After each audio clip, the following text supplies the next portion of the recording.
The Trump administration officially dropped its efforts to add a citizenship question to the 2020 U.S. Census on Tuesday. They spend billions of dollars on the census, and you're not allowed to ask. You go knock on doors of houses, check houses. You go through all this detail, and you're not allowed to ask whether or not somebody is a citizen.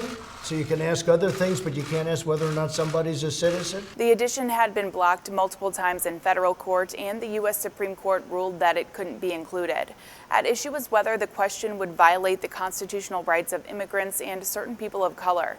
The federal government said it would have helped the Justice Department better enforce the Voting Rights Act, and critics had argued that the question would curb census participation by those groups, hurting the report's accuracy.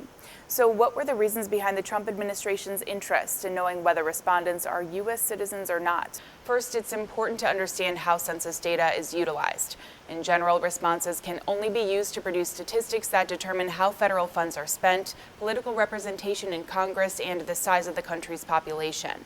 But here's what it can't be used for: disclosing or publishing any identifying information. By law, according to the Bureau, census responses can't be used against a person by a federal agency or court system.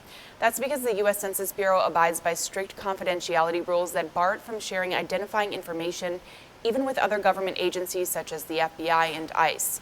In the Bureau's own words, it's one of the strongest confidentiality guarantees in the federal government. Specifically, identifiable survey answers can't be released until 72 years after collection.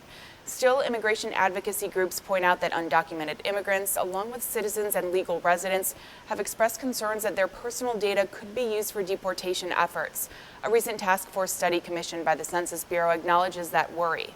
It notes that the Trump administration's interest in a citizenship question is likely to have profound consequences for public trust in the Census Bureau.